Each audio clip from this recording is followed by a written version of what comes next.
Bonsoir Luc Ferry. Bonsoir. Merci d'être fidèle à BFM TV. Vous êtes évidemment philosophe, ancien ministre de l'Éducation. Bonsoir Philippe Bilger. Bonsoir. Ancien avocat général. Et vous venez de publier Le bal des complaisants et vous l'avez intitulé donc le dernier réquisitoire d'un avocat général chez Fayard. Enfin libre. Et vous balancez, en fait, hein. C'est ça? Oui, mais mon Dieu, je n'ai pas le sentiment d'être infiniment plus libre qu'avant, où je pensais l'être beaucoup dans la magistrature. C'est rassurant, effectivement, mais vous trouverez sa libre parole, notamment un chapitre « Pourquoi Nicolas Sarkozy m'a déçu ». Justement, donc, le sarkozysme déçu, les sarkozystes déçus, c'est un des enjeux de cette élection présidentielle. Où vont-ils aller finalement? Est-ce qu'ils vont quand même retrouver leur champion ou au contraire le quitter? Pendant toute cette semaine, Nicolas Sarkozy a commencé à tenter de les reconquérir un à un d'une certaine façon, par petites touches. Oui, moi je suis guère convaincu parce que j'ai fait partie des enthousiastes du candidat 2007 et bien sûr je fais partie des déçus du sarkozysme parce que j'avais trouvé qu'à l'époque c'était la droite la plus intelligente du monde, mais le quinquennat a massacré absolument tous les principes et toutes les valeurs de cette droite intelligente et il faudra sans doute après recréer une droite de grande qualité. Un réquisitoire. Tous ceux que je rencontre tiennent au fond le même discours que vous, c'est-à-dire tous ceux que je rencontre qui ont voté en 2007 pour Nicolas Sarkozy, c'est le thème de la déception. Ouais. Vraiment, c'est cette idée-là. Et je ne crois pas qu'avec les mesures qu'il annonce aujourd'hui, il puisse rattraper facilement les choses. S'il veut vraiment l'emporter, il va falloir renverser la table parce que, évidemment, l'objection qui vient quand on annonce, par exemple, la TVA sociale aujourd'hui, c'est pourquoi on ne l'a pas fait avant, évidemment. Et c'est vrai que c'est le mot déception qui revient le plus et c'est pas simplement pour des motifs personnel, c'est aussi pour des raisons politiques et il peut se passer quelque chose dans les semaines qui viennent et je pense que c'est la stratégie de Bayrou aujourd'hui, c'est qu'il apparaisse un peu comme c'était le cas en 2007 comme le meilleur candidat de la droite au second tour. Alors évidemment, reste le premier à franchir. Alors François Bayrou qui aujourd'hui dans une interview à Marianne vient de dire j'annonce la catastrophe avec le programme Hollande comme j'annonçais la catastrophe avec le programme Sarkozy en 2007. Hein. Ce qui confirme ce que je vous dis là. Oui, exactement, c'est-à-dire qu'il se positionne pour être le candidat de la droite, en fait. Oui, mais il devrait penser au fait que dans les déçus du sarkozysme, il y a une part qui probablement reprochera au président d'avoir été trop tardivement à droite et rejoindra peut-être Marine Le Pen, et l'autre part qui ne souhaite pas qu'il tranche trop rapidement en faveur de la droite sarkozyste. Donc c'est pas gagné quand même.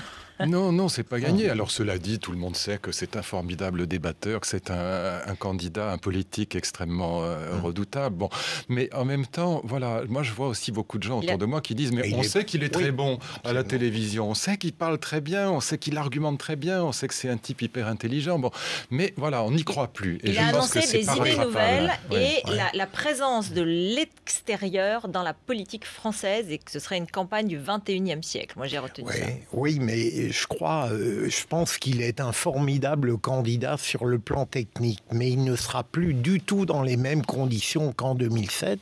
D'abord, il ne sera plus adossé à des espérances, si j'ose dire, il y aura un bilan. Ensuite, il devra tenir compte de la présence d'autres rivaux, ce ne sera plus un parcours solitaire, et je pense que ce jeu du on et du off est totalement ridicule depuis quelques jours. C'est-à-dire qu'au fond, on formule des confidences pour être distillées après. Et je crois que ça donne, loin de donner l'image d'un président responsable jusqu'au bout, j'ai l'impression d'une sorte de coquetterie ridicule qui dévalue la démocratie. J'ajoute une petite chose là-dessus, c'est moi j'ai regardé François Fillon hier face à Martine Aubry, j'ai trouvé que ce débat était, comment dire, vraiment d'un bon niveau, peut-être trop technique, mais ça c'est bien, moi j'aime ça aussi, puis il ne faut pas prendre les gens pour des imbéciles, et il faut leur dire les choses comme elles sont, et j'ai trouvé que, voilà, enfin je ne peux pas empêcher de penser que si François Fillon était candidat, ça irait quand même beaucoup mieux pour la droite. C'est sûr, on aurait dû faire des primaires. On aurait dû faire des primaires. Depuis longtemps. Et tous les gens que je rencontre, moi je suis comme vous, j'ai voté pour Nicolas Sarkozy en 2007 avec enthousiasme. Ils disent tout, ah voilà, mais on aimerait que ce soit François Fillon le candidat. Et il les aurait gagné, les primaires, mais Nicolas Sarkozy, de sorte que beaucoup de gens frustrés aujourd'hui auraient davantage admis finalement qu'il représente la droite traditionnelle. Un président sortant en campagne de primaire, c'est pas facile. Hein.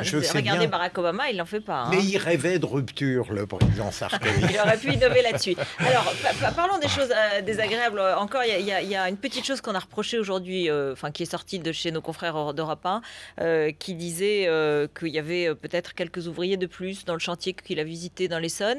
On va écouter Henri Guénaud, qui était l'invité de nos confrères d'RMC. Voilà sa réponse. L'Élysée ne fait venir personne à l'intérieur des usines ou sur les chantiers, donc tout ça est grotesque. C'est faux. C'est grotesque. Ça fait partie de l'entreprise de démolition de la politique à laquelle on assiste tous les jours. Mais il a peut-être raison, moi je ne sais pas, je ne connais pas le dossier. Moi j'ai toujours confiance plutôt en Henri Guénaud. Moi je suis un vieux gaulliste comme lui, je l'aime bien et je pense que s'il dit ça, c'est peut-être vrai.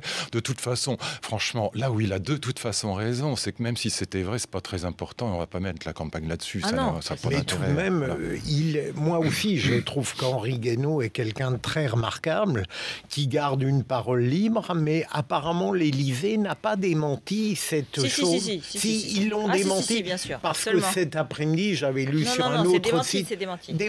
Il disait que c'était une habitude parfois de faire venir. Ça arrive souvent, mais en tout cas, ce qui est vrai dans ce que dit Guénaud, c'est que c'est pas. Voilà, il y a quelque chose de très juste dans l'idée qu'il y a vraiment une tentative générale. J'accuse pas les uns ou les autres, mais de rabaisser la politique. C'est pas le bon niveau. Laissons ça de côté. Je trouve que alors le niveau, c'est peut-être les ouvrières de l'Ojabi qui étaient à la sortie de l'Élysée. On va en écouter une qui est évidemment à la fois contente d'être à l'Élysée et de garder son emploi et qui en même temps reste prudente. Les souvenirs de Gandrange où les emplois qui devaient être sauvés ont finalement été supprimés restent encore dans toutes les mémoires. Les engagements pris en novembre 2010 pour nos collègues de l'Ojabi licenciés sont aujourd'hui remis en cause. Ce sont de bonnes raisons pour nous inciter à la prudence et à la vigilance. Elles ont raison. Elles ont raison et à la fois, évidemment, je pense comme Monsieur le ministre, elles sont heureuses et je comprends d'un coup la fortune qui retombe sur leur destinée, mais je ne peux pas m'empêcher de penser que si François Hollande, lors de l'émission de télévision, n'avait pas dit « mais moi je saurais quoi faire pour le Jabi, je me battrai jusqu'au bout », je suis persuadé qu'on n'aurait pas eu ce miracle de Bernard Arnault s'occupant tout à coup du destin de le Jabi. Il est ironique, hein, Bernard Arnault.